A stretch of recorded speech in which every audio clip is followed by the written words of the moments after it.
Hola Álvaro. Profe, muy buenas noches. Buenas noches, ¿cómo van? Bien, sí, señorita. Bueno, a ver, aquí veo a Aníbal, a Samuel, Albert, muy juiciosos, conectaditos ya. Bien, hombres muy juiciosos, bendita entre los hombres. Bueno, bienvenidos a esta sesión de lectura crítica. Vamos a hablar un poquitico entonces sobre las preguntas enunciado, vamos a consolidar aquello que hemos hablado en un pequeño documento y pues aquí les traje algunas eh, preguntas, unos textos igualmente. Venido practicando sobre texto y pregunta con respuesta de opción múltiple y ver en efecto cómo hemos catalogado las distintas preguntas y cómo podemos asociarlas con respecto a las competencias que evalúan. En esa medida, pues elaborar estrategias precisas para responder a estas preguntas que finalmente terminan siendo generales con respecto a los aspectos mencionados. Pero entonces no les envié documento precisamente porque vamos a armar nosotros, aquí entre todos, el documento que consolida las herramientas, los tips que hemos mencionado eh, y, y los otros elementos a tener en cuenta entonces en estas preguntas enunciadas. Voy a compartir acá.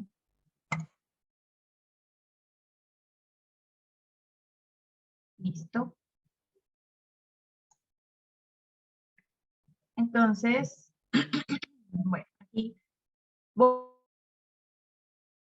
a dejar este documento. No sé si alcancemos hoy a realizar todos los textos o a responder las preguntas que vienen de todos los textos. Esto es un mix. Aquí tenemos texto narrativo continuo, tenemos texto informativo discontinuo, tenemos texto expositivo continuo, también tenemos texto expositivo argumentativo, digamos que son textos que ya se desarrollan en ámbitos académicos y en ámbitos científicos.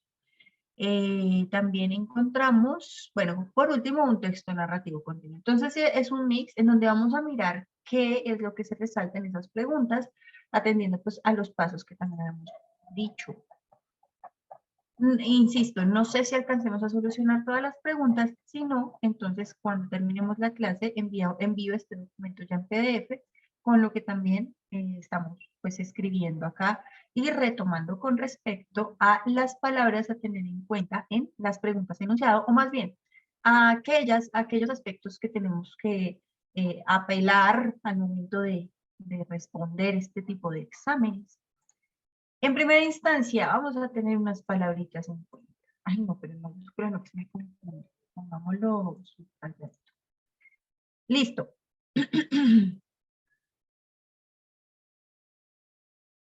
Tengamos en cuenta estas palabritas. Me aparecen mucho. Las palabras aseverar, afirmar, decir, concluir, inferir, deducir, asegurar y similares en sus refieren a identificar lo que se puede extraer del contenido, teniendo en cuenta gran parte o todo el texto. En este primer aspecto lo que se quiere señalar es que estos verbos los vamos a encontrar mucho en este examen, ya los hemos trabajado en todas estas clases, son latentes y significan lo mismo. Recordemos que incluso hay una competencia que evalúa nuestra capacidad de relacionar las partes del texto para extraer ideas válidas de acuerdo al contenido y a las informaciones. Y esa es la capacidad de inferir. Pues como nos evalúan esa capacidad de inferir, cuando evalúan las palabras aseverar, esta refiere a la capacidad, evaluación de la capacidad de inferir. Se expresa con palabras, aquí se los pongo. Entonces, la evaluación, cuando les evalúan su capacidad de inferir, ustedes van a encontrar en estas preguntas las palabras aseverar, afirmar, decir, concluir, inferir, deducir, asegurar. En tanto, ellas significan lo mismo, o sea, que ustedes puedan reconocer lo que se puede extraer y que resulta válido del contenido general o de las partes que habitan el texto.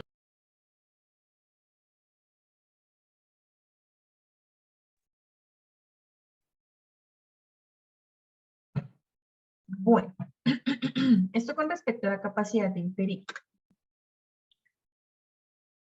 Evaluación con respecto, bueno, evaluación de la capacidad de identificar localmente.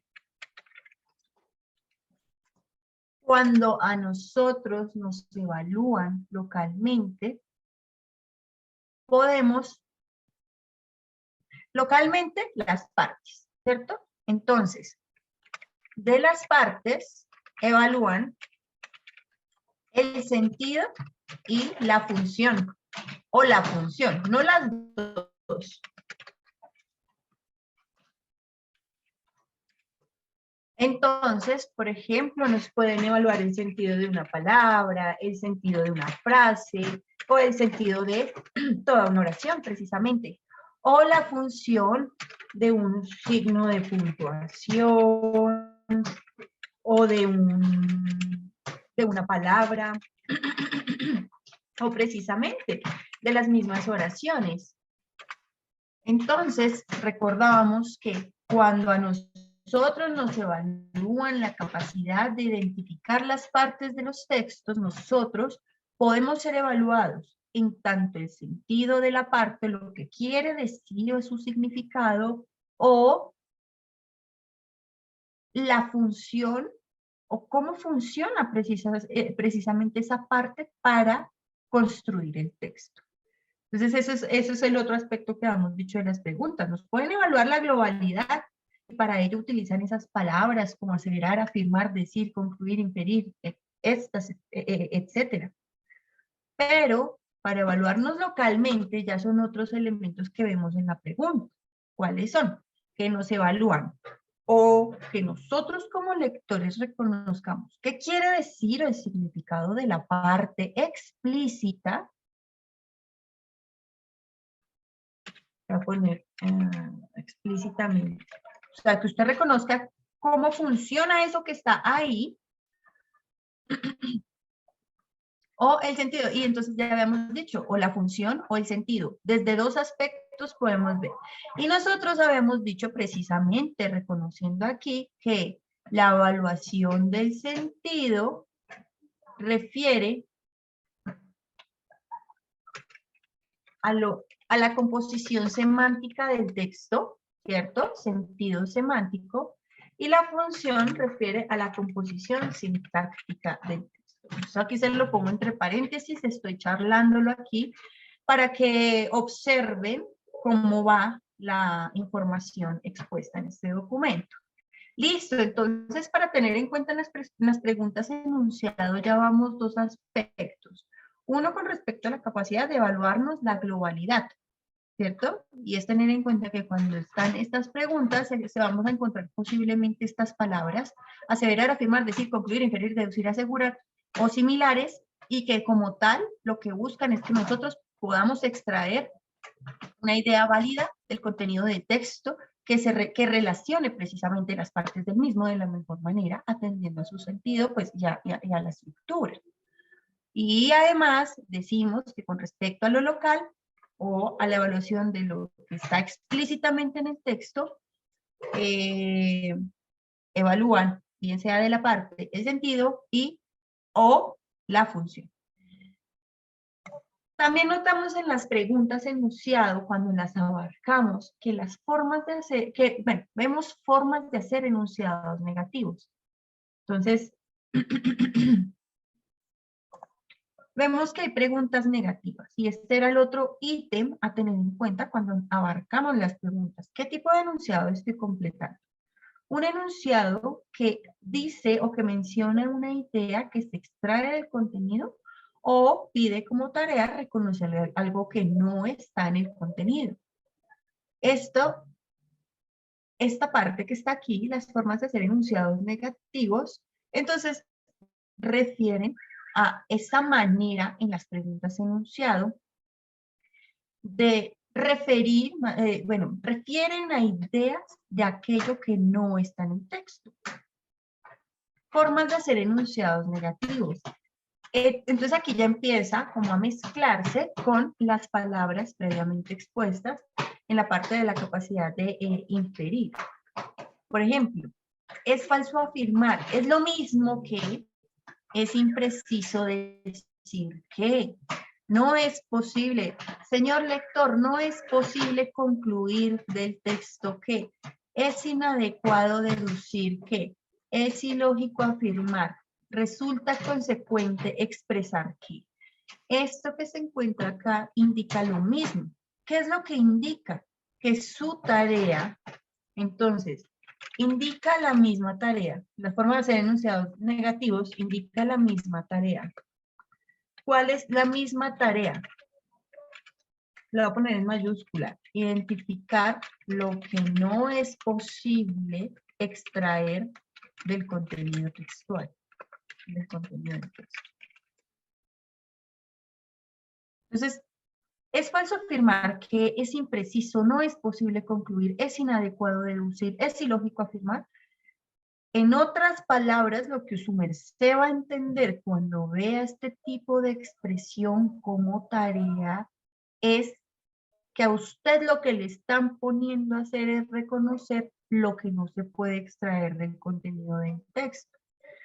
Con respecto a este tipo de preguntas, o estas preguntas enunciado de carácter negativo, dijimos que una clave para su solución es descartar lo que sí se puede extraer del contenido del texto. Esa es la herramienta, esa es la clave para la solución de estas preguntas. Pues como usted ya sabe lo que sí se puede decir, descártelo, ya que su tarea es encontrar lo que no. Recordando lo que habíamos dicho con respecto a las preguntas enunciadas. Bueno, adicionalmente, formas de hacer enunciados positivos. Entonces, así como encontramos formas de hacer enunciados negativos o más bien forma en que podemos encontrar estos enunciados.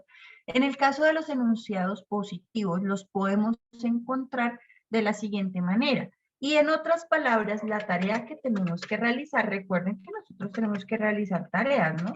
Entonces, la tarea que tenemos que realizar en el enunciado positivo es, y la tarea a realizar, ¿cuál es? Identificar lo que sí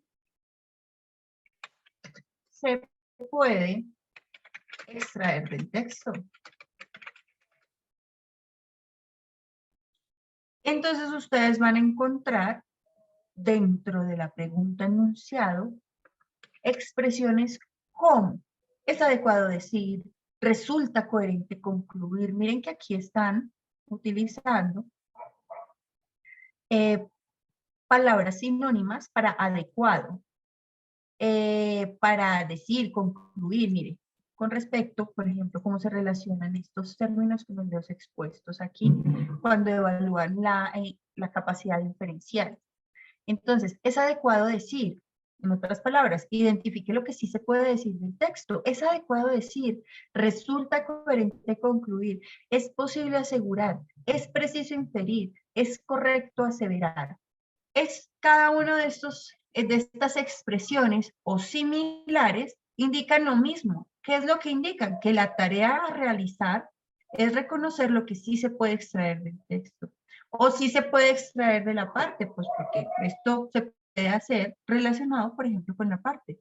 Del fragmento, un ejemplo, del fragmento tal, ¿es correcto aseverar que? Esta es una pregunta local de la que se puede generar una inferencia.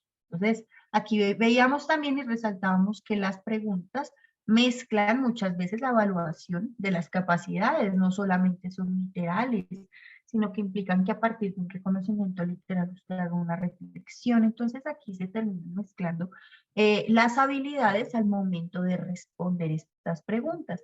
De nuevo, ¿qué estamos haciendo en este momento? Lo que estamos repasando, recordando y rearticulando en esta primera parte de la clase es que vamos a tener en cuenta los elementos clave en la pregunta enunciado. Tenemos en cuenta que cuando nos evalúan la capacidad de inferir, encontramos palabras como estas: aseverar, afirmar, decir, concluir, inferir. Cuando nos evalúan la capacidad de identificar localmente, nos evalúan la función y el sentido de las partes. Vean que se nos pasó aquí, pues no es que se nos haya pasado, pero como estamos construyendo el texto, aquí nos falta poner más bien la evaluación de la capacidad. ¿Qué es lo que tenemos que tener en cuenta cuando nos evalúan la capacidad crítica, ¿sí? O esa capacidad de salir del texto, o esa capacidad de evaluar el contenido del texto como lectores. Entonces, la evaluación de la capacidad crítica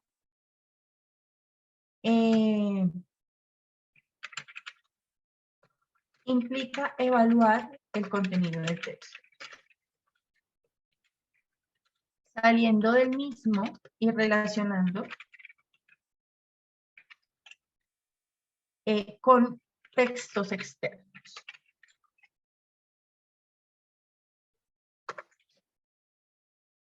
Decíamos pues que cuando nosotros nos evalúan la capacidad crítica, nosotros salimos del contenido textual para relacionarlo con otras cosas. Es decir, en este tipo de evaluación resulta complejo evaluar una lectura crítica verdadera, pero dicen, bueno, es posible evaluarlo en la medida en que cuando usted es lector crítico, usted es capaz de relacionar informaciones o ideas que refieran a una misma posición, a una misma postura o a un mismo foco de información, y de eso extraer conclusiones y establecer posiciones incluso.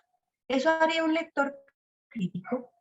Y como esa es la función, pues entonces pongámosles a realizar ejercicios similares, en donde él tenga que salir del contenido y relacionar con otros textos que refieran al mismo tema.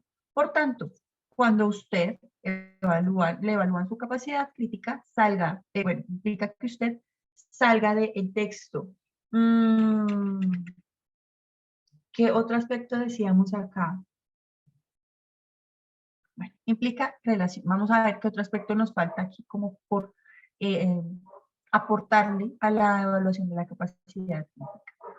Y ya para ver acá, ¿qué más podemos poner? Ah, las claves, ya vamos a poner los pasos que habíamos dicho con respecto a la solución. Retomando acá. Decíamos entonces cómo reconocer o palabras clave que encontramos en enunciados negativos y en enunciados positivos. Ahí ustedes lo ven, pues también se evidencia la clave para solucionar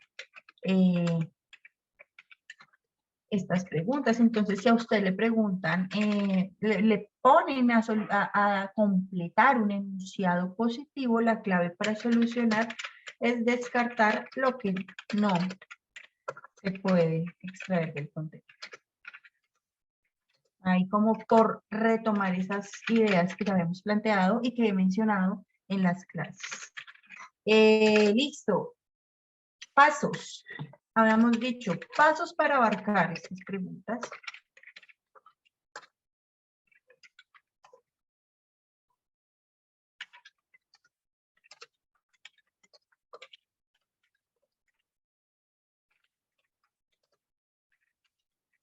Cualquier tipo de examen estandarizado hasta el nivel en el que van, pregunta lo mismo. Entonces, pasos para abarcar las preguntas de lectura crítica en exámenes estandarizados. Paso número 1. Habíamos dicho, ¿cuál era el paso número 1? Mirar la referencia, título, preguntas. ¿Eran 3 pasos? ¿Cómo eran los pasos? ¿Me recuerdan, por favor?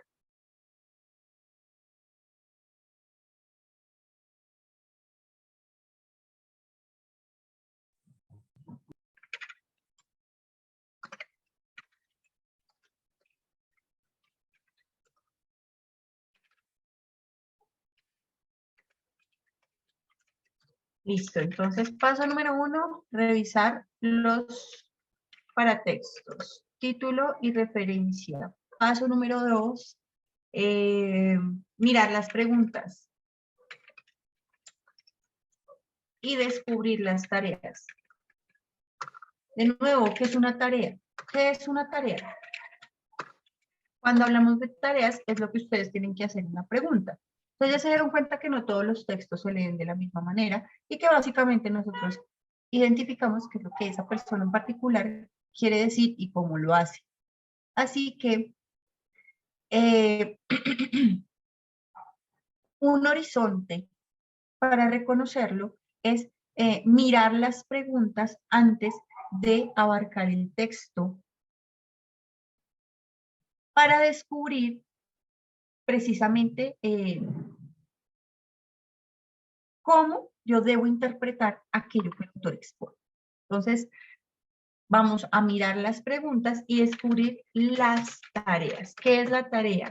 De nuevo, lo que como lectores debemos hacer. Las preguntas enunciadas. Listo, mirar y descubrir las tareas. ¿Qué tenemos que hacer? Y esto es, este tal descubrir, no es un descubrir, es inferir. Mirar e inferir o extraer, ahí nos ponen las pistas. Mirar las preguntas e inferir las tareas, lo que como lectores debemos hacer en las preguntas enunciado. Creo que habíamos dado unas pistas acá para inferir, porque dijimos, cuando nosotros inferimos es porque hay algo explícito ahí. Entonces, ¿cuáles son las pistas? Que nosotros vamos a reconocer el enunciado. Pista número 1. Reconocer si el enunciado es positivo o negativo. O sea, si usted tiene que completar un enunciado positivo o negativo. Y pista número 2, con respecto a qué.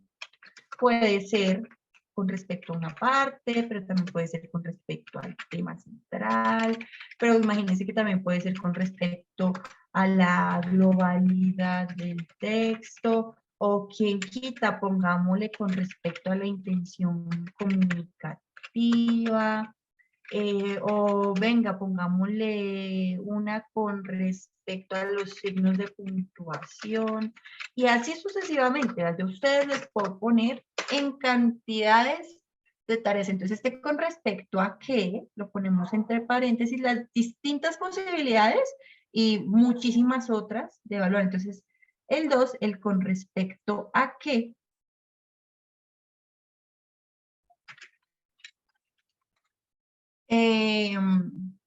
La pista número 2, el con respecto a qué, es muy importante porque también nos da pues el total horizonte sobre la pregunta y no nos pone a especular o a pensar que estamos solucionando una tarea que no hemos entendido.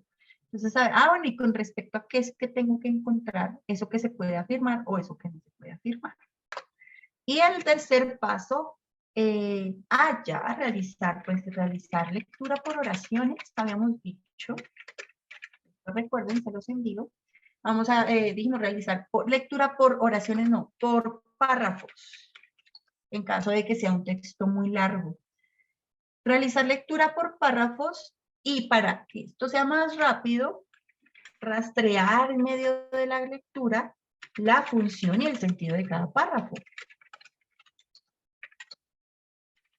Así matamos varios pájaros de un solo tiro y podemos construir el sentido general, o más bien, la intención comunicativa. De la construcción, o más bien de la lectura de las partes y de la comprensión de cómo funcionan en el texto y qué quieren decir, construimos la intención del mismo.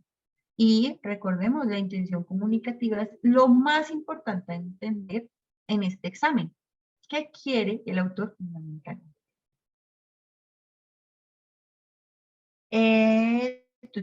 Bueno, dijimos 3 pasos fundamentales para esto y aquí ya dejamos esto en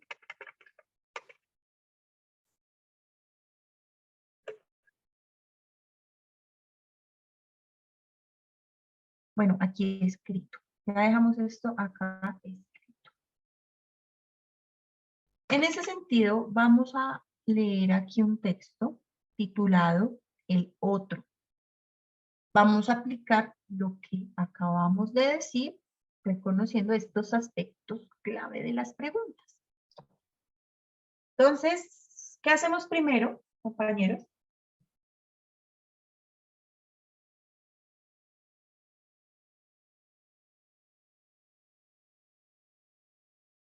Título y referencia. El título y referencia. ¿Listo pues? Título, El otro. Este es un texto de Jorge Luis Borges. Hasta ahí ustedes más o menos podrían identificar el tipo de texto. ¿Quién es Jorge Luis Borges?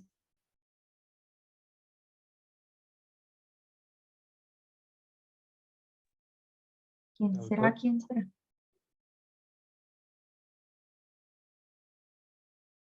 Dime. Bueno, Borges aquí. Segundo paso, mirar las preguntas. Vamos a mirarlo. Entonces vamos a hacer el ejercicio, por favor. ¿Cuáles son las preguntas? Y las vamos solucionando. Les pido el gran favor, tengan su cuaderno al lado, tengamos y anotemos las preguntas para irlas construyendo. ¿Cuáles son las preguntas? Miren la primera. Bueno, ¿qué pregunta enunciada que tenemos que completar? En la oración, aquí están las comillas, tal, la palabra subrayada no significa. Bueno, tenemos aquí la pregunta. ¿Qué es lo primero que vamos a ver en la pregunta? Dos pistas para inferir la tarea. Tenemos que sacar la tarea. ¿Qué tenemos que hacer?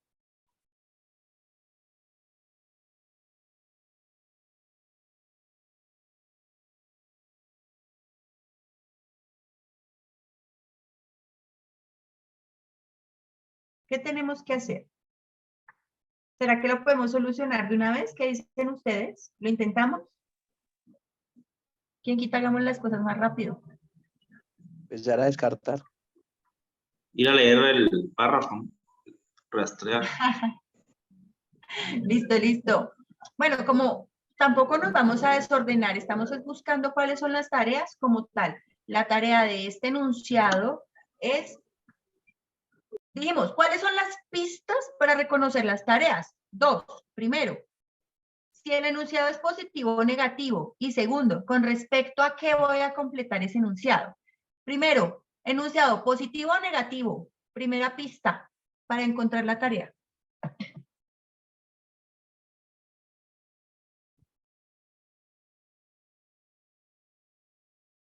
¿Positivo o negativo? Profe, ¿cuál estamos viendo que estoy como perdido? Aquí, mírala. Ah, ya. Me ¿Esta? salió me desconecté un momento y me perdí ahí. Vale, William, tranquilo, gracias por hablarlo ahí. Entonces, eso que está ahí subrayado, les pregunto.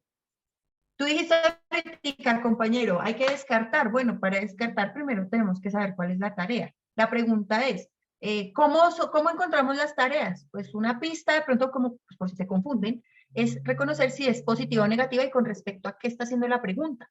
Entonces, primero, positivo o negativo el enunciado que ustedes van a completar. Negativo. Negativo, excelente. ¿Con respecto a qué?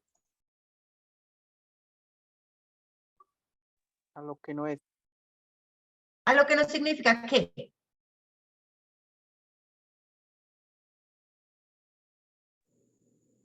Muy bien. ¿Qué es lo que qué es lo que vamos a buscar con respecto a qué? ¿Qué no significa qué? Una parte. ¿Cierto? Esta es una pregunta local. Lo que no significa la palabra del texto.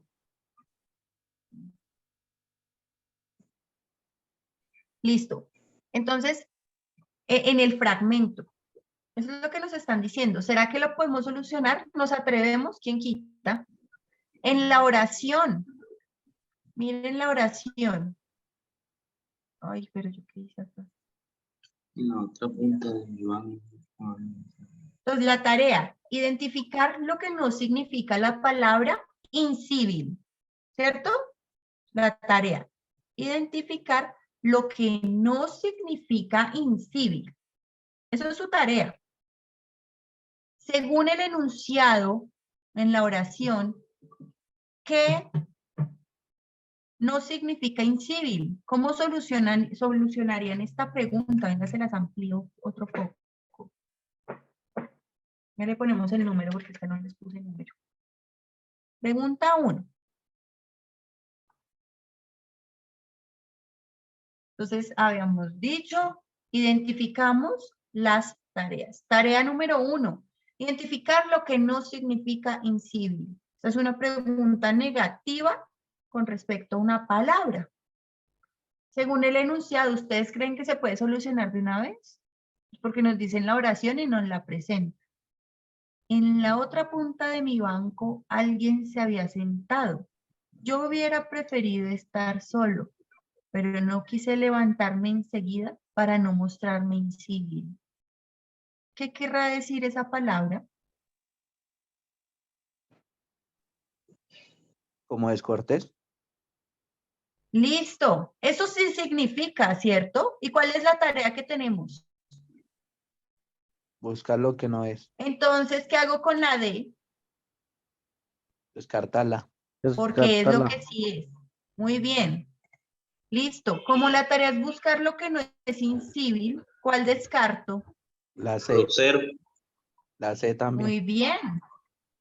Grosero se va, porque sí significa, decíamos, para solucionar tareas negativas, descartamos lo positivo. Para solucionar o para reconocer, encontrar lo que no significa incivil, descartamos lo que sí significa. ¿Y qué otra cosa sí significa incivil?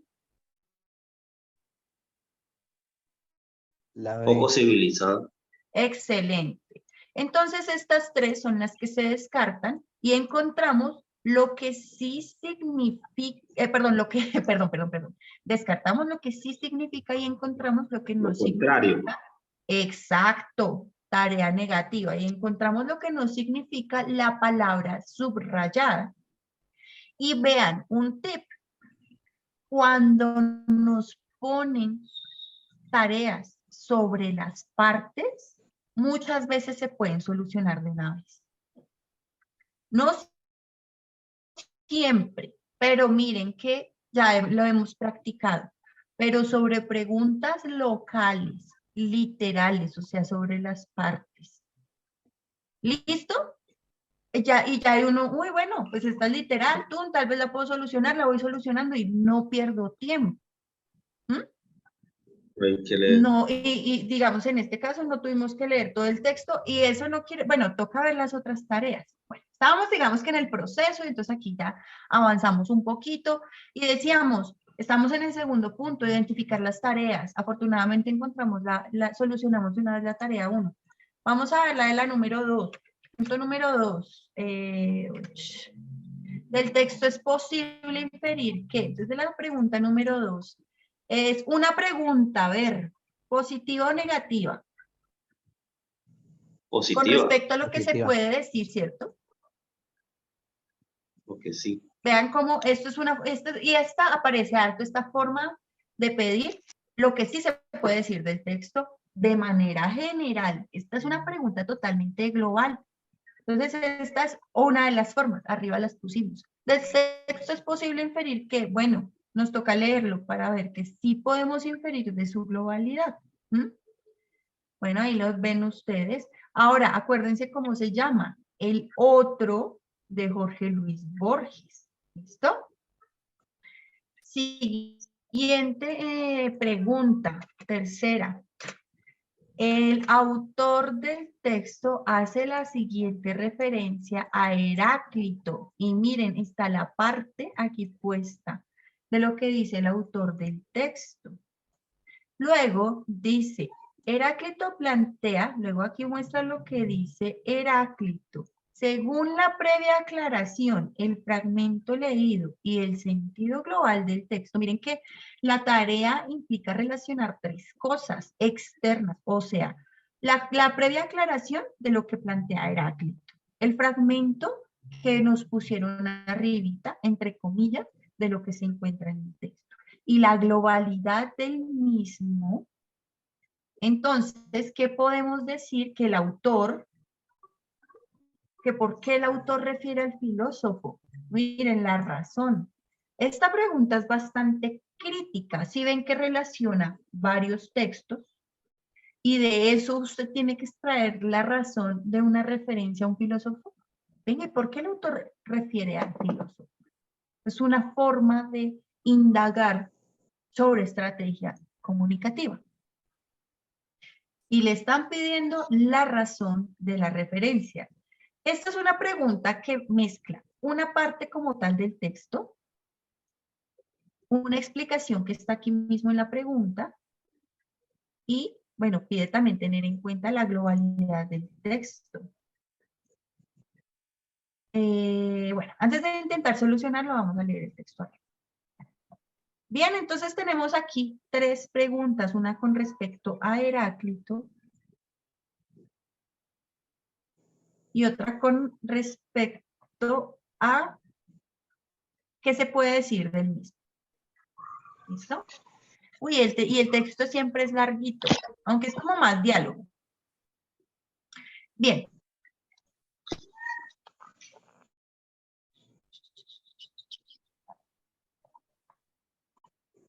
Las dos que nos toca solucionar, una inferencial, la otra crítica.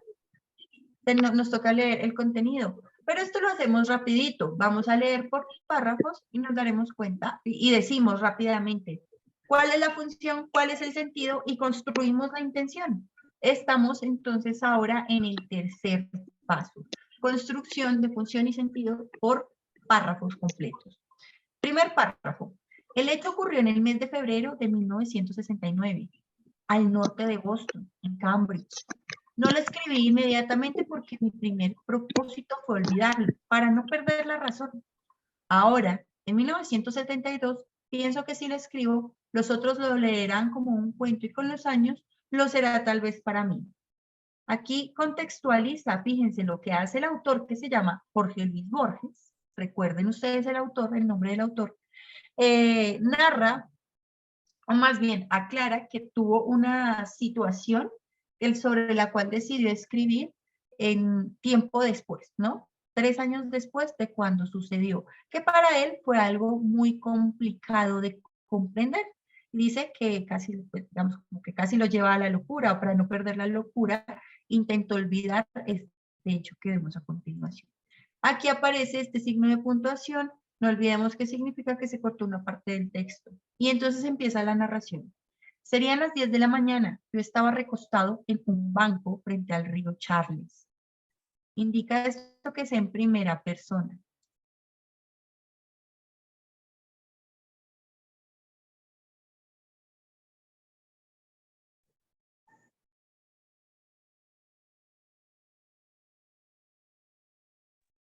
Ay, Dios, yo estoy hablando hace rato. Estaba en silencio. Bueno. Retomo. Dice la narración, serían las 10 de la mañana. Yo estaba recostado en un banco frente al río Charles.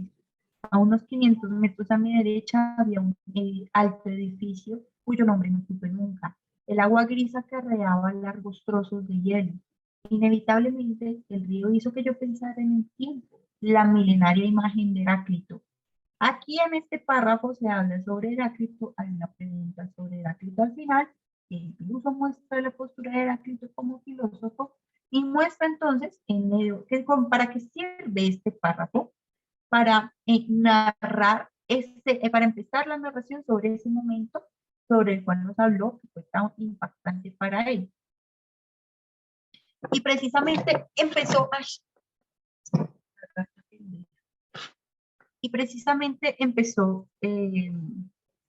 al lado de un río que le hizo recordar a Heráclito, ¿no? Entonces, ya vamos a hablar sobre esta parte.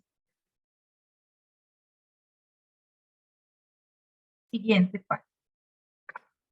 Sentí de golpe la impresión que según psicólogos corresponde a los estados de fatiga de haber vivido ya aquel momento. Podemos quitar lo que se encuentra entre el párrafo, perdón, entre el paréntesis y no afecta lo que se está diciendo o la idea central de la oración. Sentí de golpe la impresión de haber vivido ya aquel momento. En la otra punta de mi banco, alguien se había sentado. Yo hubiera preferido estar solo, pero no quise levantarme enseguida para no mostrarme incivil. De aquí sobre la oración evaluada en la 1. El otro se había puesto a silbar. Fue entonces cuando ocurrió la primera de muchas zozobras de esta mañana. Lo que silbaba, lo que trataba de silbar, nunca ha sido muy entonado, era el estilo criollo de la tapera de Elías Rebull. El estilo me trajo a un patio que ha desaparecido y a la memoria de Álvaro Millán Lafayette, que hace tantos años ha muerto. La voz no era de Álvaro, pero quería parecerse a la de Álvaro. La reconocí como Rosa.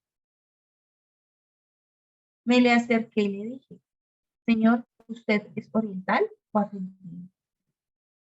Miren, esto indica diálogo, ¿no? Argentino, pero desde los 14 vivo en Ginebra, fue la contestación. Hubo un silencio largo, le pregunté. En el número 17 de Malagno, frente a la iglesia rusa, me contestó que sí.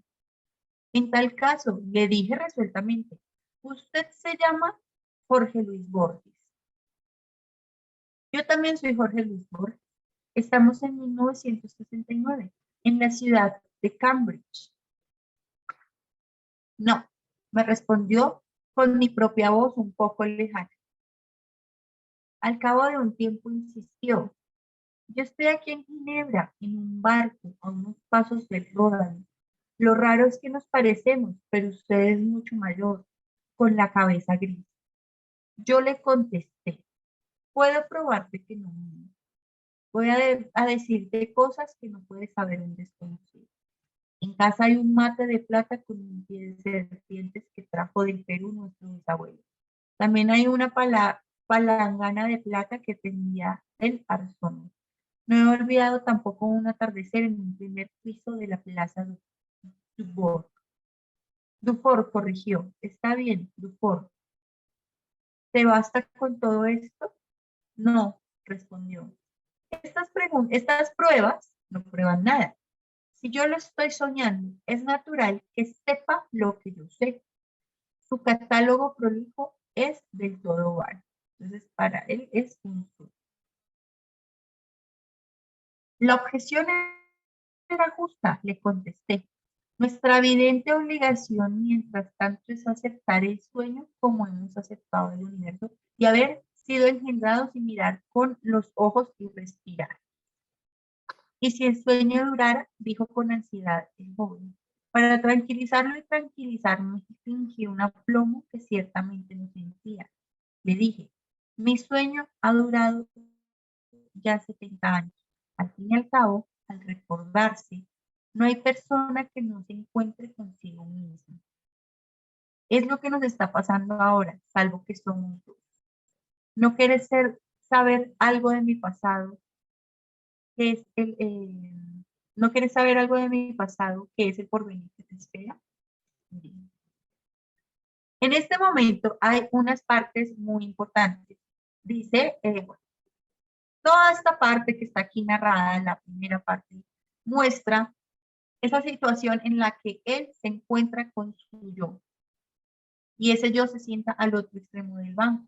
¿Ese quién es? El otro. El otro es ese yo del pasado, ese joven que se sienta ahí. Ellos tienen entonces esta conversación. Él hace ver que es él mismo, mencionándole lo que tienen en su casa. Y refleja pues que el joven, o el otro precisamente, considera que esto que le está sucediendo es un sueño mientras que el adulto o el señor, el anciano, dice que, bueno, que digamos que es un sueño que ya ha durado 70 años, o sea, irónicamente refleja que para él eso sí ha sido una realidad. Y precisamente sobre ese acontecimiento es que está hablando. De acuerdo a estos dos aspectos que aquí se acaban de decir, por favor, respondamos a lo que se puede decir del texto de acuerdo a toda su globalidad. Por favor, respondemos.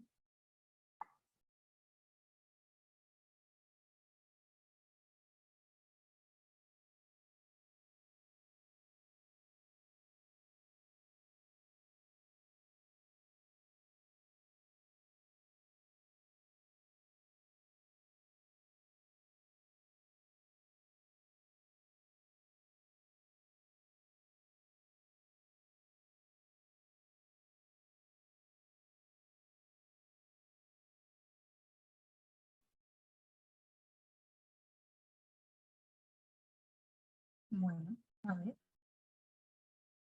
Tarea positiva con respecto a lo que sí se puede decir del texto. ¿Qué sí se puede decir? Que el autor Borges tuvo una experiencia que lo llevó a la locura. Fíjense pues que, ahora, con respecto a los recursos, ¿qué busca principalmente Jorge Luis Borges? Contar su experiencia o su supuesta experiencia en el año 69. Contar su experiencia del año 69. ¿Cómo lo logra? Pues presenta la situación, narra la situación en primera persona, presenta los diálogos con él mismo, quien plantea que hay uno del pasado, uno del futuro, digamos, bueno, uno del presente.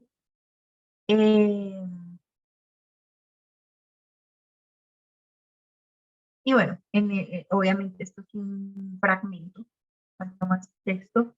Y bueno, ya finaliza con que para él esto es una realidad, ¿no?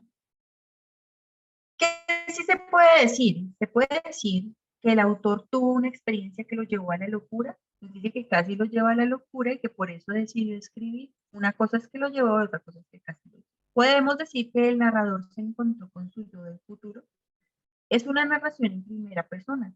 Lo que nos permite reconocer es que el hecho ocurrió en el mes de febrero. Quien está hablando aquí es el señor, o más bien el Jorge Luis Borges, maduro, el que está en ese presente y se encuentra con esa situación con su propio yo, pero mucho más joven. Entonces, este es el narrador. El narrador es Jorge Luis Borges, adulto, mayor, que dice la oración. El narrador se encontró con su yo, pero no del futuro, sino del pasado.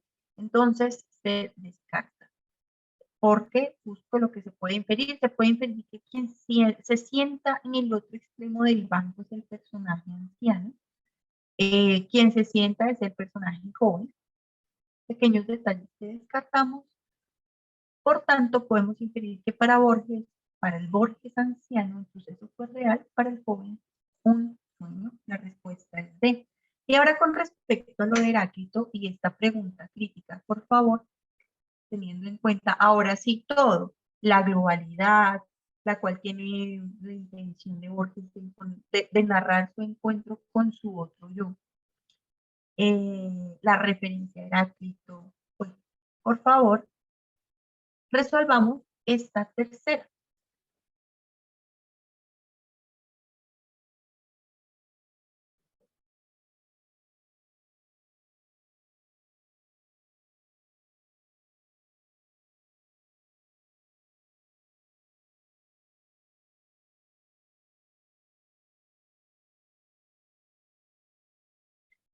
Leámosla entre todos, al menos la primera parte. El autor hace la siguiente referencia a Heráclito. Volvemos a leer el fragmento que se encuentra arriba. Serían las 10 de la mañana. Yo estaba recostado en un banco frente al río Charles. A unos 500 metros a mi derecha había un alto edificio cuyo nombre no supe nunca. El agua gris acarreaba largos trozos de hielo. Inevitablemente el río hizo que yo pensara en el tiempo, la milenaria imagen de Heráclito. Ahora, lo que viene a continuación es una exposición. Heráclito plantea que nadie, puede bañarse 2 veces en un mismo río, debido a que aparentemente es el mismo. Debido a que, aunque aparentemente el río es el mismo, sus elementos, su cauce, el agua que corre por él han cambiado. Entonces, a eso refiere Heráclito como tal cuando plantea que nadie se puede bañar 2 veces en el mismo río. Por ejemplo, yo me voy a bañar aquí en el río del pueblo. Si me voy a bañar en el río del pueblo, no me baño 2 veces en el mismo río, según Heráclito, porque todo cambia. Entonces el agua es distinta, el cauce es distinto, lo que lo compone es distinto, y siempre está cambiando. Ahora, de acuerdo a esto, según la previa aclaración, gracias, William. Según esta previa aclaración, según el fragmento que refiere a Heráclito, entonces creo que tal vez aquí se hace un poco más claro el fragmento. Y es que él dice que estaba ahí recostado en el banco, mirando el río, y al mirar ese río, le recordó lo que planteó Heráclito, que el río no es el mismo. Ahí es, entonces, digamos que ahí se puede comprender esa referencia. Según esta aclaración, según este fragmento, según el sentido global del texto en donde él se encuentra consigo mismo, es posible afirmar que Borges refiere a este filósofo. Vea que usted en pocas palabras está identificando por qué refiere al filósofo, se está reconociendo en la estrategia. Borges, el autor, refiere a Heráclito porque sirve como herramienta persuasiva para convencer al lector de que es posible cambiar la personalidad. La referencia a Heráclito muestra que es posible el cambio de personalidad, teniendo en cuenta la globalidad del texto.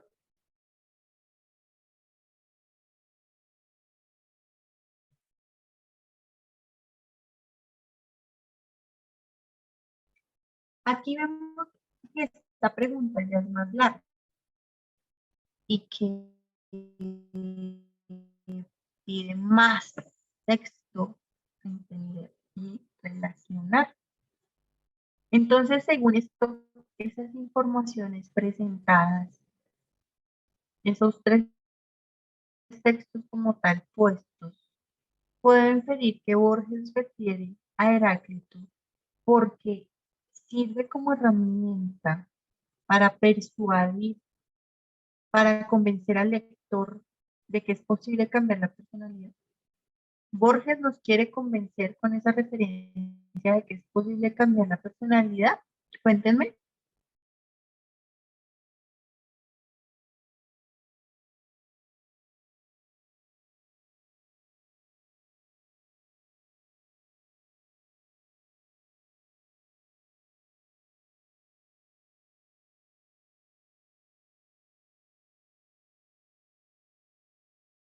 ¿O será que Borges refiere a Heráclito porque lo utiliza como argumento de autoridad para reflejar el cambio al que sus experiencias surreales lo llevaron? ¿O será que Borges refiere a Heráclito teniendo en cuenta también el sentido del texto que cuenta la historia de su encuentro con su propio yo? ¿Será que refiere Borges a Heráclito porque le permite enfatizar el cambio del personaje principal expuesto como un encuentro entre dos yo, el futuro y el pasado? ¿Será que la referencia a Heráclito, teniendo en cuenta la aclaración, el fragmento y el sentido del texto, la referencia a Heráclito permite enfatizar el cambio del personaje principal, que es el mismo narrador, o sea, el mismo autor, en este caso, y actualmente el mismo Borges, expuesto como un encuentro entre dos yo, ¿sí? El que cambió el efecto, el del futuro y el del pasado, porque pues para el del pasado es el tuyo del futuro, ¿no? Entonces, ¿será que esto permite enfatizar el cambio de este personaje? La referencia a Heráclito. En otras palabras, le están preguntando por herramientas, teniendo en cuenta información sobre esta referencia precisa. ¿O será que Borges refiere a Heráclito porque este comprendió que el personaje puede coincidir con su yo del pasado y asimilar su cambio. Compañeros, ¿cuál descartamos? Vámonos para el descarte. Descarte, por favor.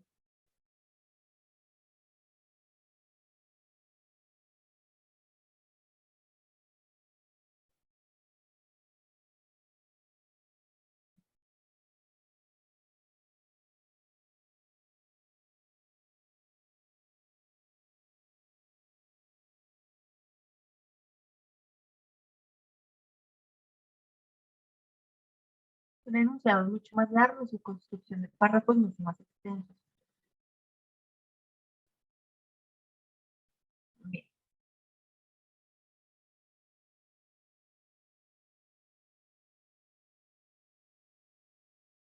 William, para descartar o para poner como respuesta.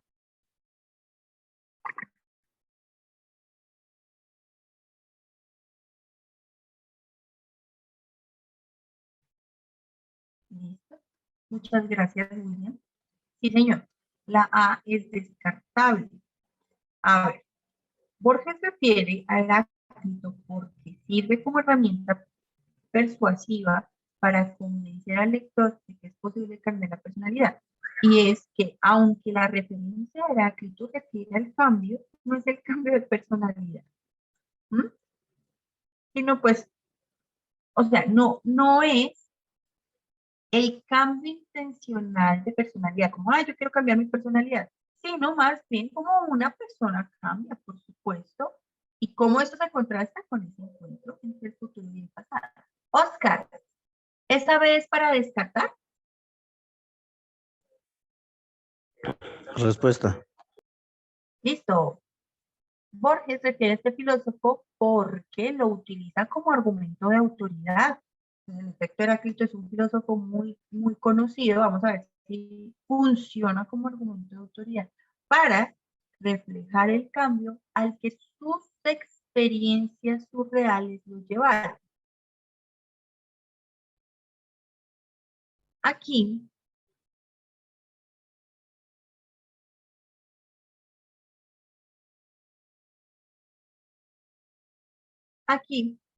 se menciona, bueno, hay un asunto y me parece chévere que hayas escogido esa respuesta, pues porque en efecto al ser un filósofo uno piensa que es un argumento de autoridad, pero fíjate que no es con este propósito. Entonces sí, puede ser un argumento de autoridad, bien, pero es para este propósito, para reflejar el cambio al que Borges llegó con sus experiencias locas, ¿no? A eso refiero surreal, con esas experiencias que no son precisamente reales y que pueden alterar una realidad.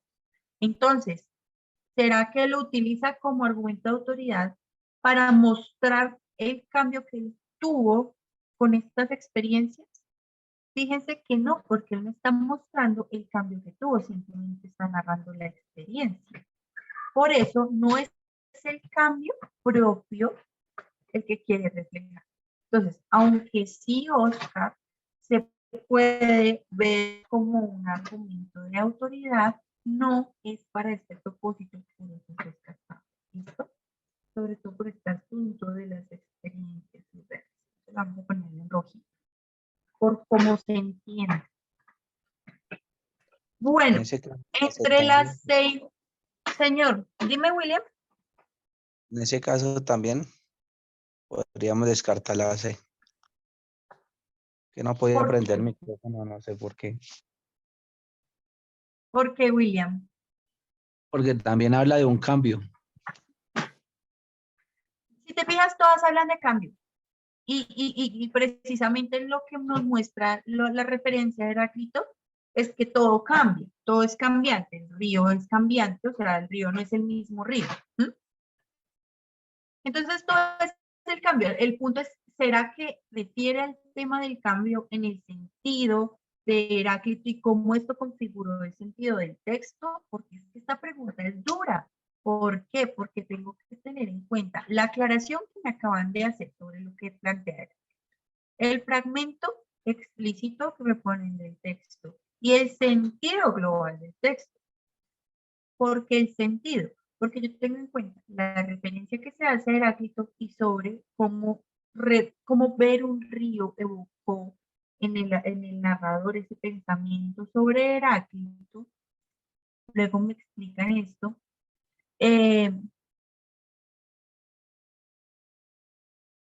Y cómo de esa parte se entiende que lo que muestra el autor es cómo al encontrarse a sí mismo se ve distinto. Es decir, es el mismo Borges, pero pues en otra faceta de su vida. Cambia. Entonces, ese es el tipo de cambio o el sentido al que se refleja, como el mismo río, el mismo Borges, pero pues ya ha cambiado, el tiempo ha pasado. Entonces, ese es el sentido de la expresión cambio o de la palabra cambio, en donde se encuentra, a ver, por eso lo que decía William con respecto a la C, vamos a ver si funciona. Es posible afirmar que Borges refiere a Heráclito. Entonces, Borges, el autor, refiere al filósofo porque Borges, a Borges, le permite enfatizar el cambio del personaje principal. Es decir, de él mismo. Recuerden que en este caso es una narración en primera persona donde el autor se pone como protagonista. Esto no siempre pasa en los textos narrativos, pero aquí sí vemos que el narrador es el mismo autor. Así, Borges refiere a este filósofo porque le permite enfatizar el cambio del personaje principal. O sea, cómo el mismo Borges cambió. Listo. ¿Cómo se presenta ese cambio? Expuesto como un encuentro entre dos yo, el futuro y el pasado. Está presentando la estrategia por la cual está preguntando, y aunque aquí arriba no sea explícito como cuál es la estrategia del autor del texto a mencionar a Heráclito, o más bien, cuál es la idea de cambio que refleja el autor al mencionar a Heráclito, sí se va comprendiendo de acuerdo a la estructura.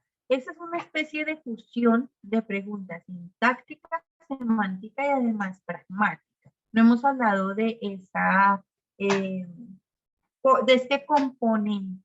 El pragmático es cuando podemos relacionar distintos contenidos en nuestra esencia, o digamos en otras palabras, es la competencia crítica reflejada aquí en esta pregunta. Entonces, le evalúa a usted el sentido general, la función de las partes, cómo sirve esto a la estructura, desde comprensión también del texto externo. Y estos dos funcionan. ¿Por qué? Porque Borges refiere a Heráclito porque nos permite ver cómo el personaje central de la historia cambió. ¿Y cómo lo expone? Pues con un encuentro entre los dos. Ahí está, estrategia referida a esta herramienta de la mención a Heráclito. Y por último, fíjense en la D, a ver qué nos dice. Es posible afirmar que Borges refiere a este filósofo porque Heráclito comprendió. Fíjense que, bueno, porque Heráclito comprendió que el personaje puede coincidir con su yo del pasado y asimilar su cambio. Vean que, aunque hable del cambio del yo del pasado y todo esto, dice que Heráclito fue el que lo entendió. Y a esto no refiere el texto, porque quien vivió toda esta situación fue el Borges protagonista, que el Borges autor utiliza como narrador, ¿no? Utiliza un narrador protagonista, entonces el mismo Borges está hablando de sí mismo, no Heráclito, y quien comprendió precisamente fue ese que se encontró en la situación. Por eso no sirve la D, porque Heráclito no fue el que lo comprendió. La respuesta es la C. Ahí.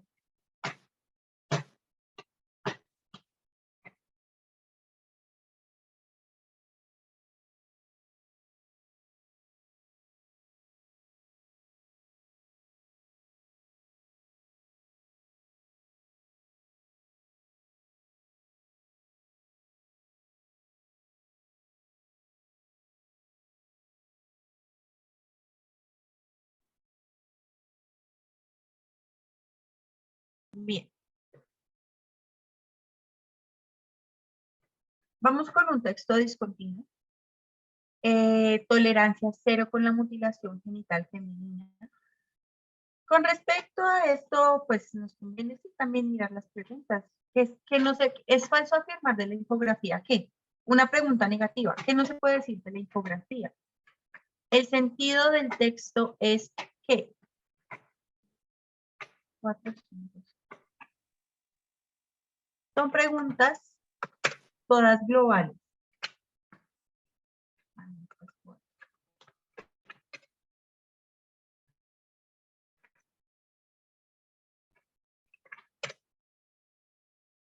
Primera pregunta, negativa. ¿Qué no se puede decir de la infografía?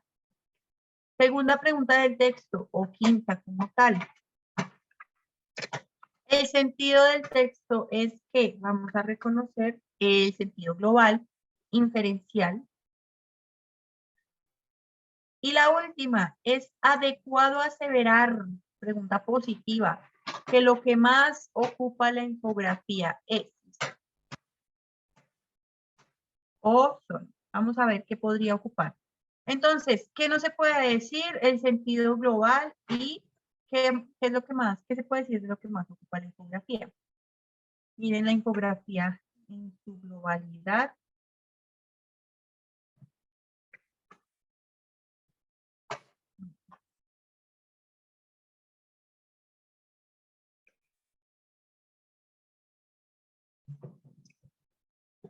Tolerancia cero con la mutilación genital femenina.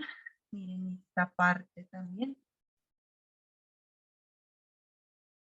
En la parte derecha. No tengo la forma de tachar acá. En la parte derecha vemos el rostro de una niña. Izquierda, aun cuando en los países en los que se practica existe oposición, continúa dejando daños severos a quienes la sufren.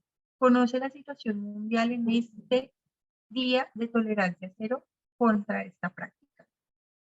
Se calcula que 68 millones de niñas serán sometidas a la mutilación genital femenina de aquí a 2030.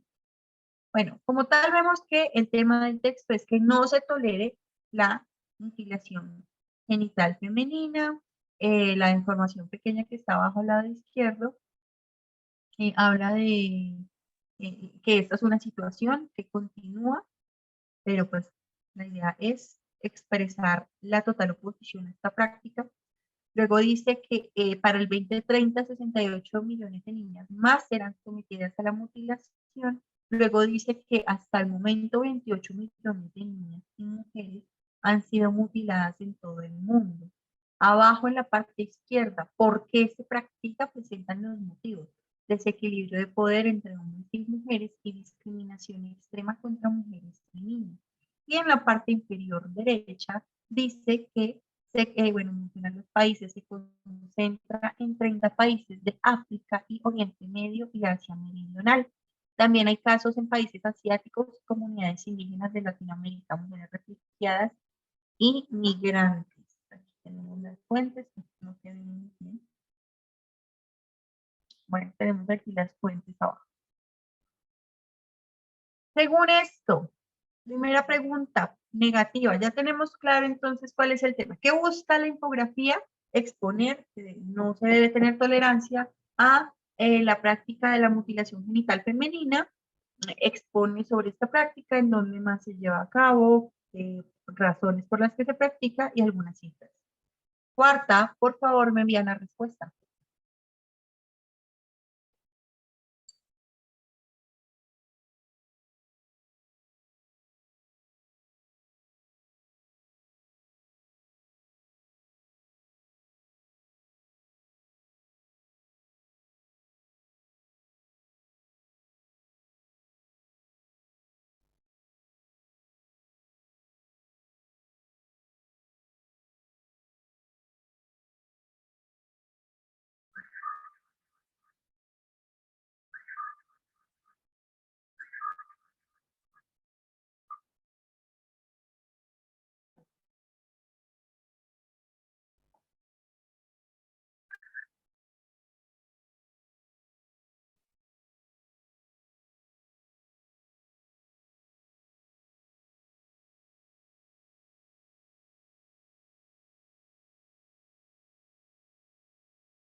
Listo, William. Como tal, tu tarea es buscar lo que no se puede decir de la infografía. Descarta lo que sí se puede decir de la infografía. De pronto. Tarea, encontrar lo que no. Descarten lo que resulta adecuado decir.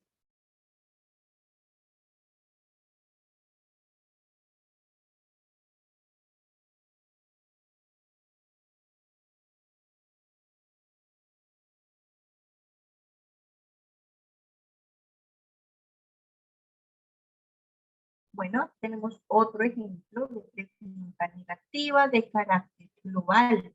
Es falso afirmar de la infografía. Solución, para encontrar lo que no se puede decir, descartamos lo que sí se puede decir. ¿Qué sí se puede decir de la infografía? Fijo, fijo, ¿qué sí se puede decir para descartar? Que se opone rotundamente a la mutilación femenina. Muy bien, gracias, se va. ¿Qué otra cosa se puede decir? Fijo, fijo, si quieren volvemos a la infografía. La B. La B. Fijo se puede decir, 68 millones de niñas han sido sometidas a la mutilación femenina. 68 millones de niñas serán sometidas a la mutilación genital femenina. Dice que 200 millones de niñas han sido mutiladas. La B se puede descartar. No, porque ahí dice que los No, no. serán, Serán. más no que han sido. Y han sido. Excelente. Sí, señor. Con respecto a la cifra, porque como tal sí han sido lastimadas 200 millones, pero de acuerdo a la cifra, ese serán, no han sido. Uy, muy buen detalle. Miren la C. ¿Será que se puede decir? Las mujeres son afectadas por la divergencia de poder con los hombres. De hecho, aquí se ve. ¿Por qué se De practica? equilibrio de poder. Sí. Entonces, esto es algo que sí se puede afirmar, fijo de la Sí. infografía. Dice en otras palabras la misma idea de abajo. ¿Sí o no? Los desequilibrios. Sí. ¿Qué otra cosa no se puede, se puede afirmar para decirle que se va? Miremos lo de África, voy a subirla aquí un poquito. Sí, la D se descarta. Se descarta, ¿cierto? Sí, Tiene se mayor descarta. incidencia, se da más en África, según la información de la parte inferior derecha. Por tanto, confirmadísimo ya, la respuesta es la B. No se puede afirmar de la infografía. ¿Listo? Bien, muy bien, gracias. Bueno, el sentido del texto es que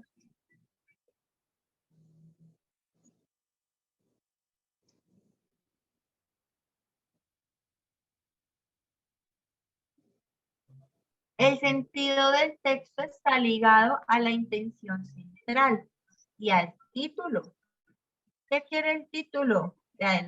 Este pedacito de documento quiere principalmente mostrarnos que se debe tener tolerancia cero a la mutilación femenina. Ahí va. ¿Qué hay? Sí. Tolerancia cero a la mutilación femenina. ¿Cuál es el sentido del texto?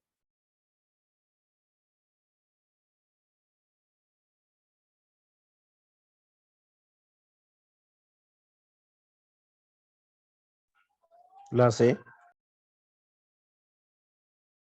La C. Bien. Ese es el sentido.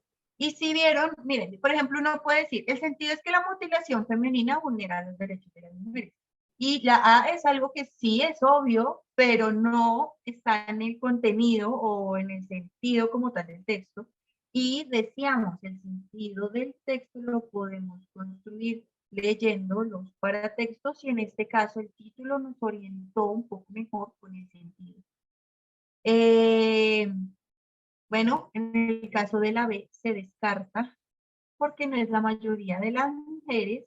Y en el caso de la D se descarta porque esto de zonas pobres no es central en el texto. Y sexta.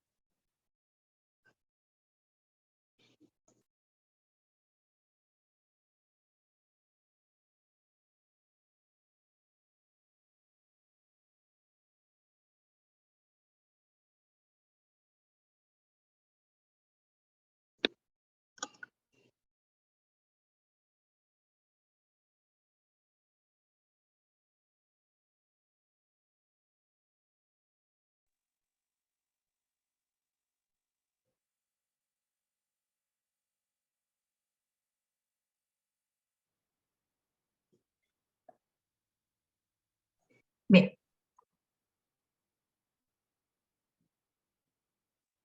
Siguiente, vea, una pregunta positiva habíamos dicho con respecto a lo que más ocupa la infografía.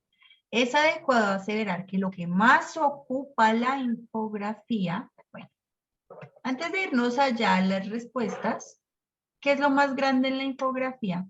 Esperen un segundo. Mírenlo aquí.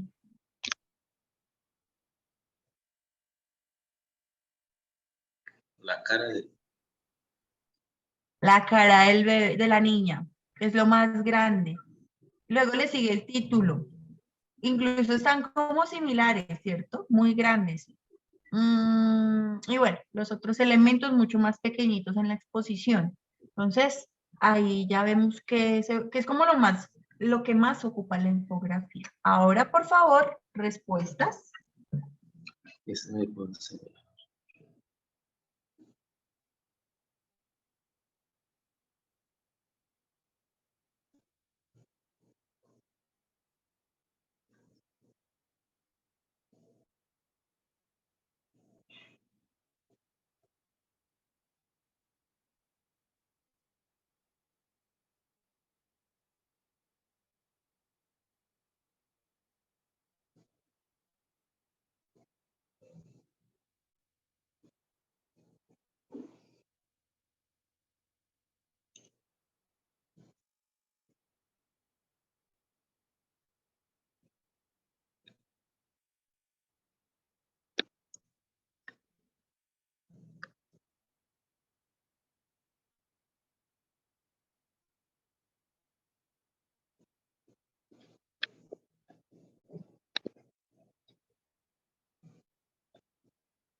Bueno, y en este caso con respecto a la estructura, ¿sí? A la conformación del texto y de lo que pudimos ver, sí, el rostro de la niña por la misma razón que ahí muestra, porque muestra el tipo de víctima de la mutilación genital.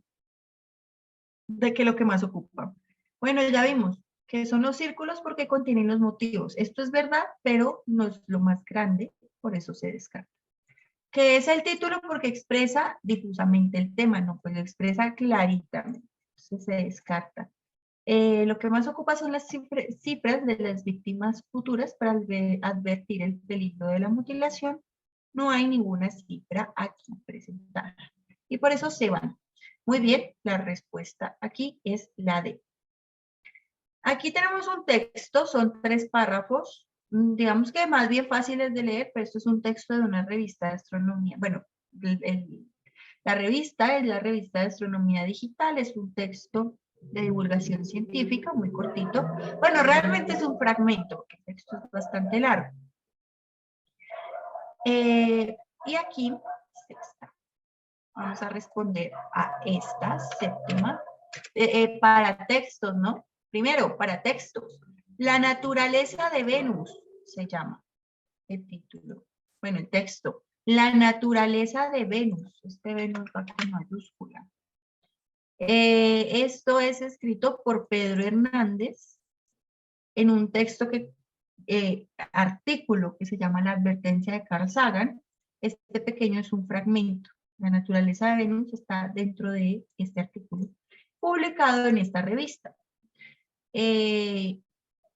Ante este texto llamado La naturaleza de Venus, vamos a ver que es ilógico afirmar de la naturaleza de Venus, o sea, una pregunta negativa. ¿Qué no se puede decir de la naturaleza de Venus?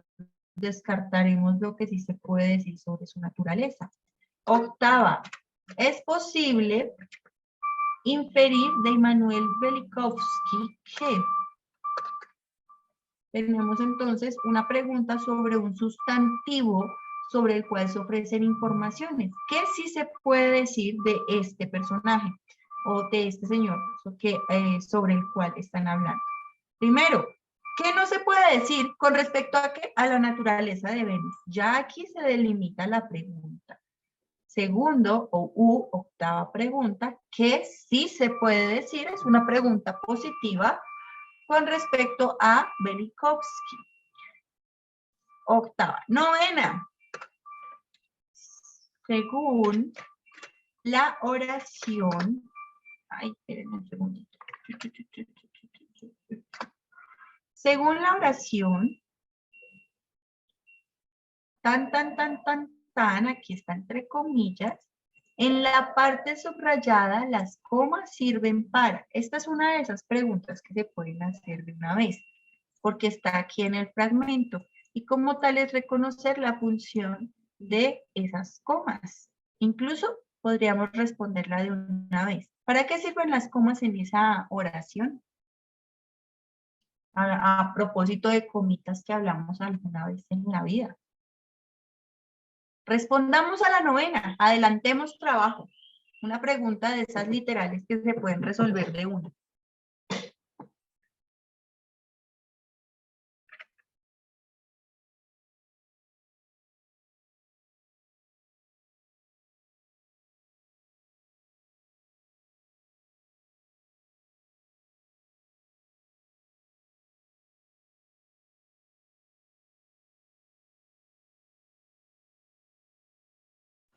Teoría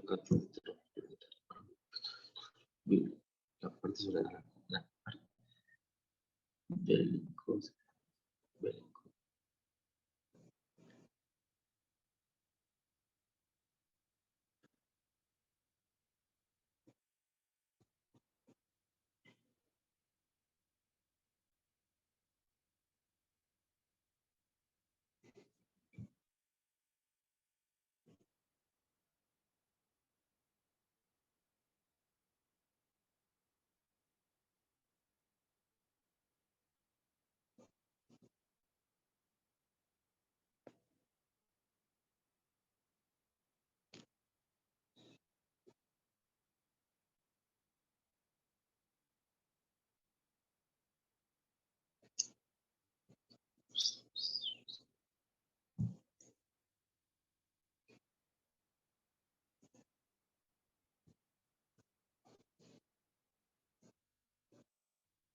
Aquí William y Juan coinciden.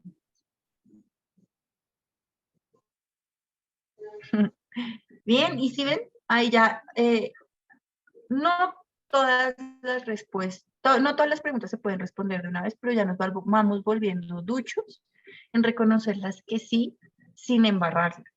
Esta es una de ellas. Y es, pues, ¿por qué? Porque es muy local y nos está impidiendo reconocer la función de unas comas dentro de una particularidad. Y en efecto, como es positiva, ¿cierto? ¿Para qué sirven las comas? Ya. ¿Para qué sirven las comas ahí? Pues vemos que lo que están haciendo es delimitar una pequeña aclaración expuesta. Según lo que se está... ¿Y qué pasa con estas comas? Que si lo que está ahí entre las comas se quita, no afecta el sentido. Estas comas que aclaran funcionan de esa manera. Se puede retirar y no afecta el sentido de la idea. El psiquiatra hebreo de origen ruso, Velikovsky, desarrolló durante los años 40 del siglo XX una teoría de catástrofes planetarias para justificar eventos de la historia bíblica. Y entre las comitas, no, que era amigo de Einstein. Así que aclara, más bien, las comas delimitan esa pequeña aclaración. No enumeran, muy bien descartado. No reemplazan el verbo principal, no es una coma elíptica, ni restringen lo dicho en la oración principal, como vemos esas comas de contraste que empiezan con pero, ¿no? Se dice la idea, coma, y luego viene el pero. La respuesta es la B, vean, ya solucionamos acá. Ahora sí, vámonos al texto. La naturaleza de Venus. 3 párrafos que vamos a leer clarito para ver qué es lo ilógico de decir con respecto a la naturaleza de Venus y qué sí se puede decir de Velikovsky. Incluso aquí ya hay algo muy importante que se está diciendo de Velikovsky en esta pregunta que ya solucionamos, que desarrolló durante los años 40 del siglo XX una teoría de catástrofes planetarias para justificar eventos de la historia bíblica. Bueno, vamos aquí. La naturaleza de Venus. Venus siempre despertó la imaginación de los científicos que se preguntaron cómo serían sus paisajes, su clima, sus habitantes. El psiquiatra hebreo de origen ruso, Immanuel Velikovsky, gran amigo de Albert Einstein, lo que acabamos de leer, desarrolló durante los años 40 del siglo XX una teoría de catástrofes planetarias para justificar eventos de la historia bíblica. Una de esas ideas convertía a Venus en un fragmento cometario expulsado de Júpiter alrededor del año 1500 a.C., que habría provocado presuntamente el éxodo del pueblo de Israel. Entonces, esto es lo que,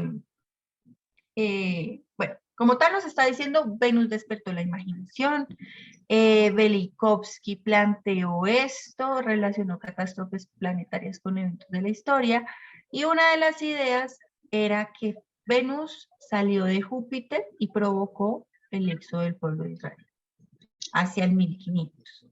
Siguiente párrafo. Por supuesto, nadie en la academia tomó en serio sus especulaciones. Muy al contrario, fue recibida con una acalorada oposición.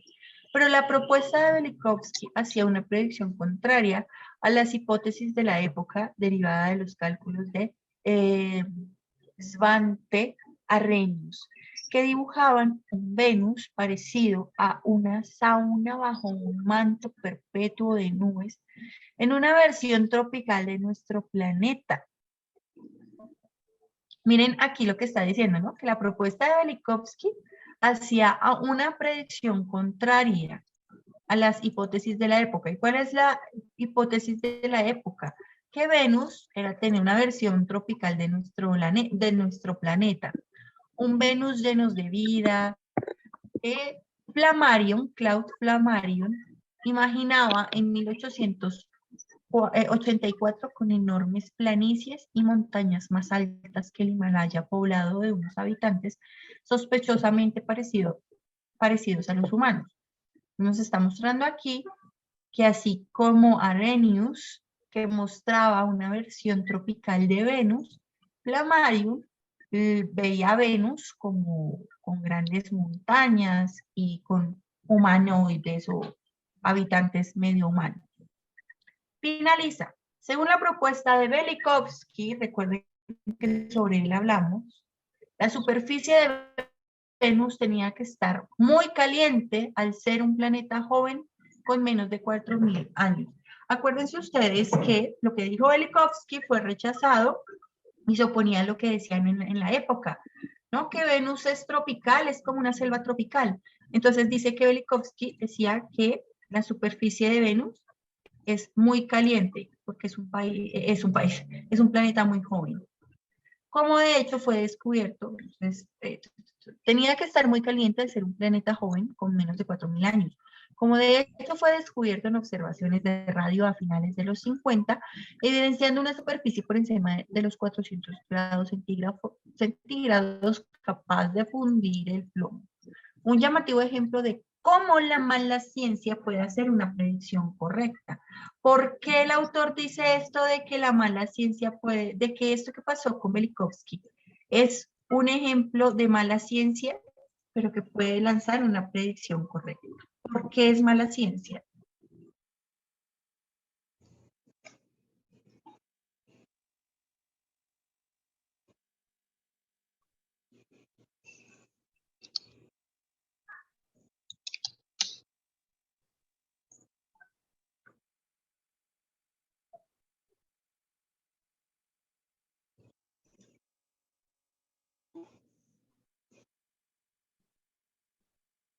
¿Por qué sería mala ciencia, según el autor del texto? ¿Qué es lo que hizo Velikovsky?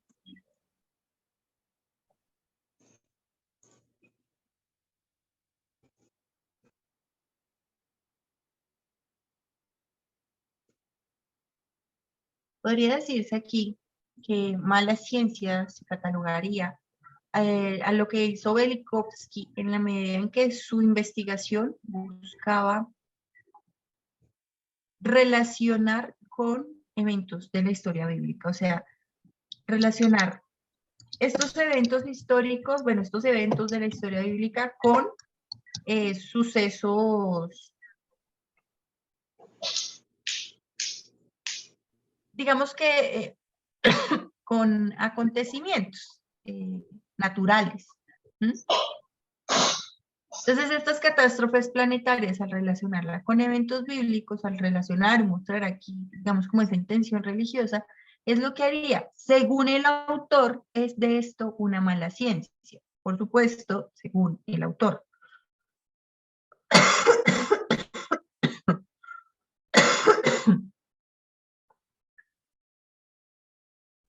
Bien.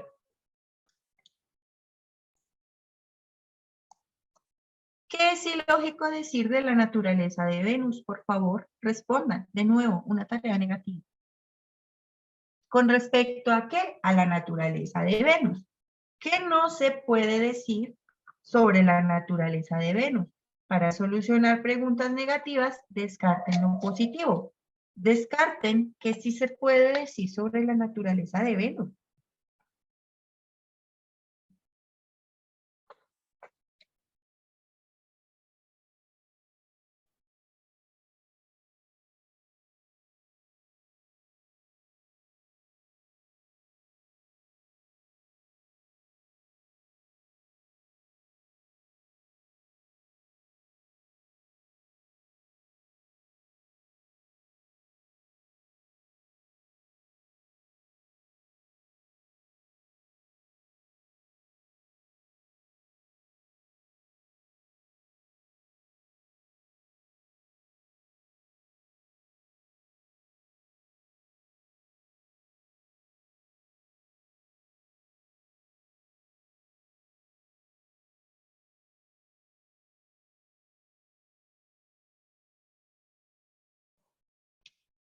No consolidamos la intención del texto, no es exponer precisamente sobre la naturaleza de Venus, o lo que este señor descubre sobre la naturaleza o evoca sobre aquello que pasa en Venus.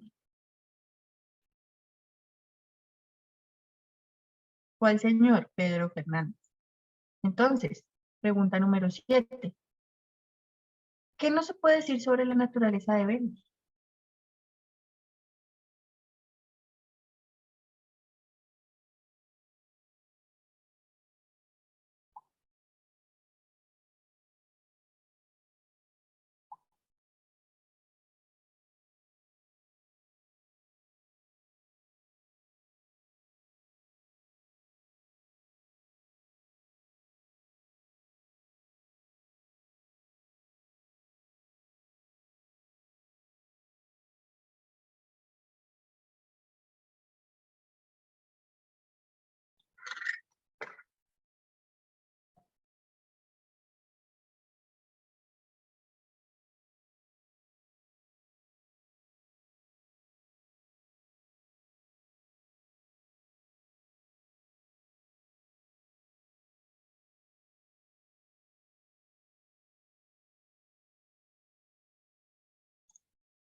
Listo. ¿Cuál es la naturaleza de Venus?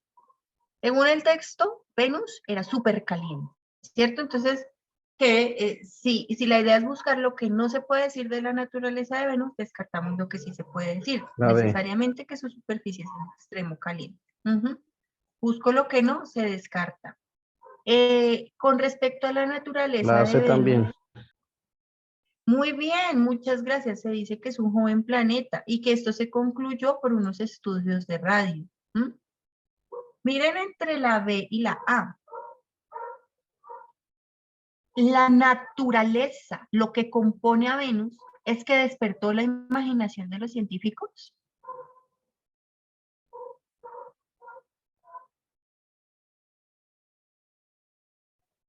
Porque miren la B, su ambiente era selvático, esa no era la naturaleza de Venus, pero fíjense que esto es lo que se consideró erróneamente sobre la naturaleza de Venus, es decir, toda la oración es ilógico afirmar de la naturaleza de Venus que su ambiente era selvático, se consideró erróneamente.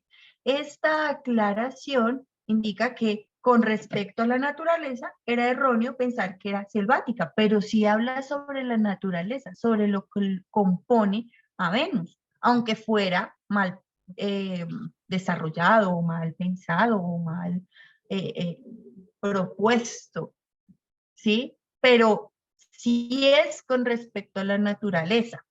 No sé si me estoy haciendo entender. Mientras que la naturaleza de Venus no despertó la imaginación de los científicos, no fue la naturaleza de Venus, fue Venus, fue el planeta, más no la naturaleza. Querían era descubrir su naturaleza. Entonces la naturaleza de Venus no despertó la imaginación de los científicos, mientras que sí se consideró erróneamente que su ambiente era selvático. La naturaleza era selvática, era erróneo, ¿no? Considerado erróneamente. Esto entonces sí refiere a la naturaleza, mientras que la A es lo ilógico, ¿m? Aunque pareciera la B, por supuesto. Por eso esa aclaración de se consideró erróneamente.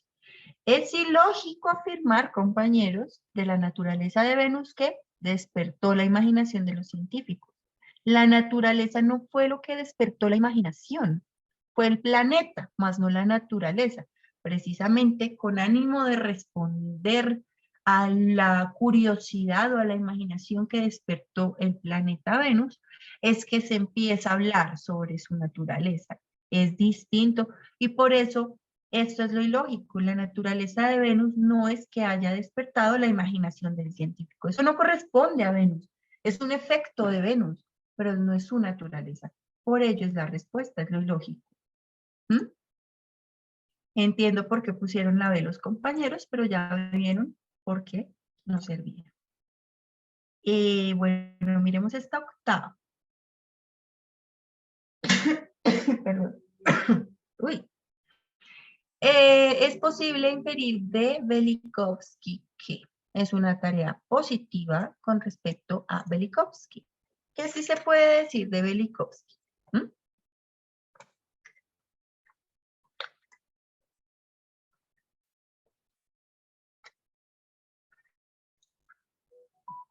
¿Qué sí se puede decir de Velikovsky?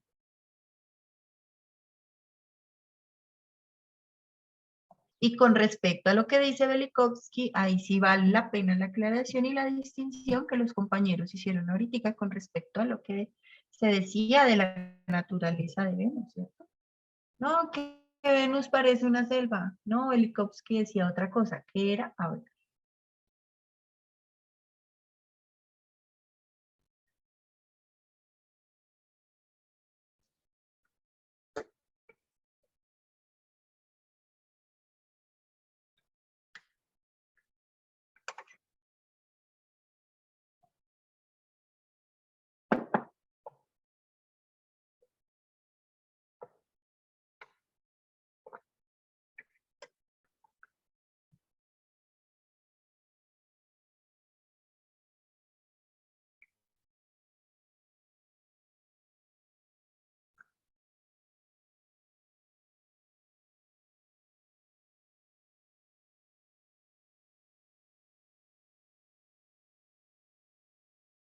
¿Qué palabras no reconocen de las opciones?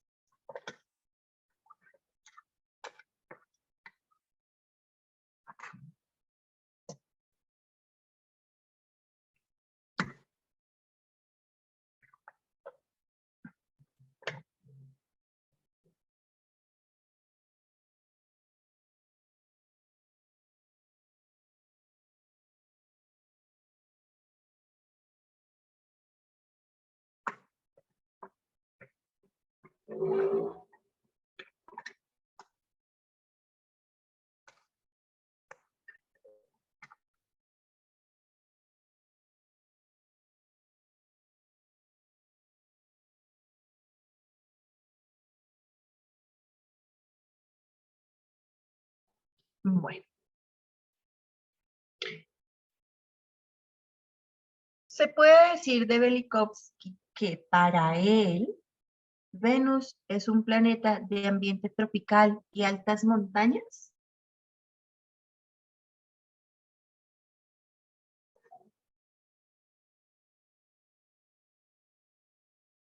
Dice, la propuesta de Velikovsky era contraria a las de su época.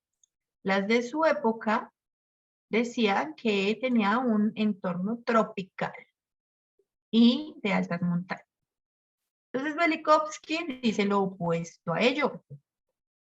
Por lo tanto, Velikovsky, para Velikovsky, ¿Venus es un planeta de ambiente tropical y altas montañas? No.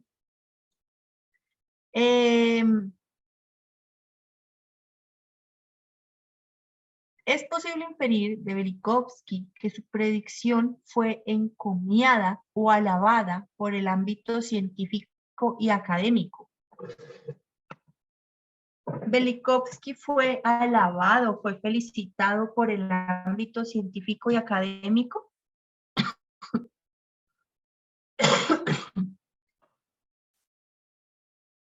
Listo, se va esta. Nunca fue alabado, fue rechazado.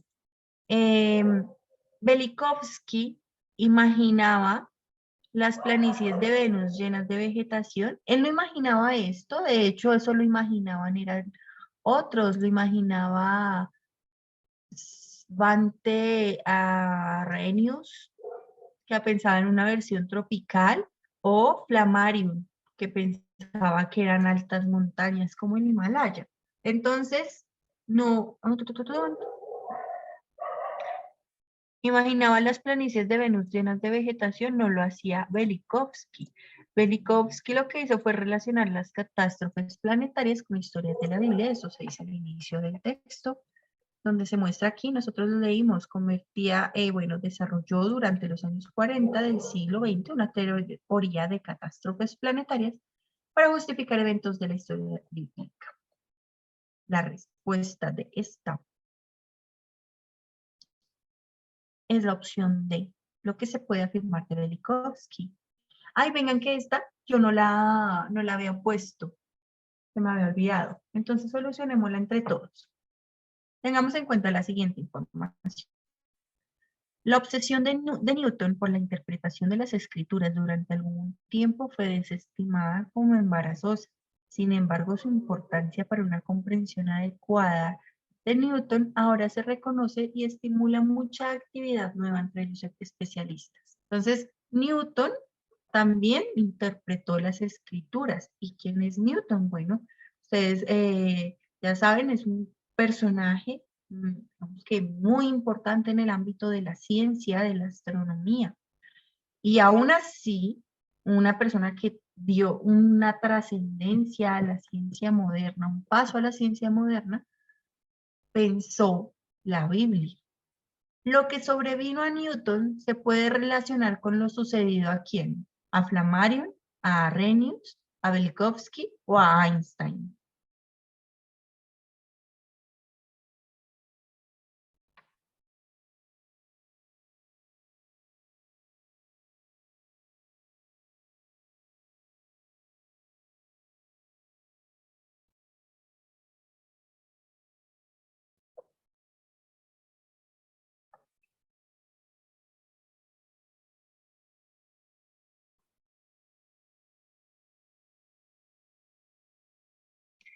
Lo que le sucedió a Newton, que fue menospreciado por también, digamos, como interpretar la Biblia en entornos científicos.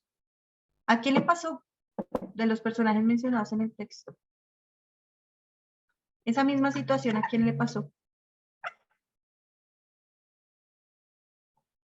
Aquí ya lo pusimos como respuesta, ¿no? Perdón, en la anterior, a Velikovsky, quien relacionó las catástrofes planetarias con historias de la Biblia. Algo similar hizo Newton, no tanto a relacionarlos de esta manera, pero sí como establecer una relación entre lo que se dice en la Biblia con los descubrimientos científicos. Entonces, lo que sobrevino a Newton se puede relacionar con lo sucedido a Helicóptero. Bueno, yo creo que podríamos dejar ahí hasta el momento esta clase de lectura crítica. Voy ya mismo a guardar este documento, les pido el favor que solucionen las preguntas que vienen a continuación, son unas poquitas. Son pocas preguntas, ponen unas 6 preguntitas. Nos vemos en la siguiente sesión y bueno, podremos terminar hasta acá. Por favor, no se nos olviden los 3 pasitos para abarcar preguntas. Sabemos que hay unas preguntas que podemos solucionar previamente. Listo, sin más, dejemos hasta acá la sesión. Muchas gracias, profe. Muchas gracias, Álvaro, y a las personas que terminaron. Gracias. Ya te envío este documento, ¿vale? Gracias, profe. A ustedes, que estén muy bien.